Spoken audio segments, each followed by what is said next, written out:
Iran ও পাকিস্তানের মধ্যে প্রায় ৯০০ কিলোমিটার দীর্ঘ সীমান্ত আছে।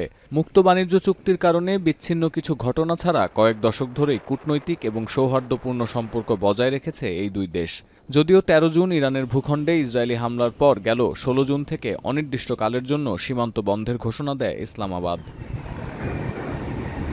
এ ঘোষণার জেরে টানা ৬ দিন ধরে বন্ধ আছে পাকিস্তানের এই তাফনান সীমান্ত, যেখানে আটকে আছে কয়েক ডজন ট্রাক। এতে দ্বিপাক্ষীয় বাণিজ্য যেমন ক্ষতিগ্রস্ত হচ্ছে, তেমনি ভোগান্তিতে পড়েছেন স্থানীয়রা। कप्तान में आए हुए तकरीबन 4-5 दिन हो गया। तकरीबन 6-7-8 गाड़ी हमारा खड़ा है अपना एलपीजी गैस लोड करेगा। लोग बोलता है बॉर्डर बंद है, माल नहीं आ रहा। अभी इंतजार में, पता नहीं किस टाइम लोड होएगा, किस टाइम नहीं लोड होएगा। इधर खाने मायने का भी थोड़ा बाजार सारा बंद है। কেসারেন শেকড় থেকে শিখরে। গুরুত্বপূর্ণ এই বাণিজ্য পথ ব্যবহার করে মূলত জ্বালানি, খাদ্য ও গৃহস্থালির পণ্য আনা নেয়া করত দুই দেশ। কিন্তু টানা ৬ দিন ধরে তা বন্ধ থাকায় একটি ট্রাকের জন্য প্রতিদিন অন্তত ২০,০০০ রুপি লোকসান গুনছেন মালিকরা। এর সঙ্গে যুক্ত হয়েছে নিত্য প্রয়োজনীয় দ্রব্যের সরবরাহ সংকটের আশঙ্কাও। हमारा 6 गाड़ी 7 गाड़ी है।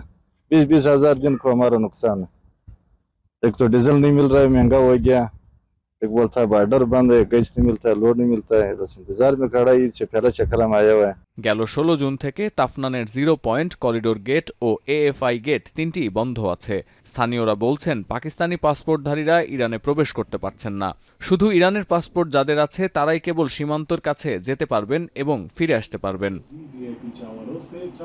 এই অচলাবস্থায় তেহরানের চেয়ে বেশি সংকটে ইসলামাবাদ। স্থানীয় ব্যবসায়ীরা বলছেন তাফনানের ৯০% পণ্যই আসে ইরান থেকে। পাশাপাশি সংঘাত আরও বাড়তে থাকায় কবে সীমান্ত খুলবে এবং বাণিজ্য সচল হবে, এই দুর্ভাবনাও ভোগাচ্ছে ব্যবসায়ীদের। সতীর্থ কর্মকার, এখন বিশ্ব।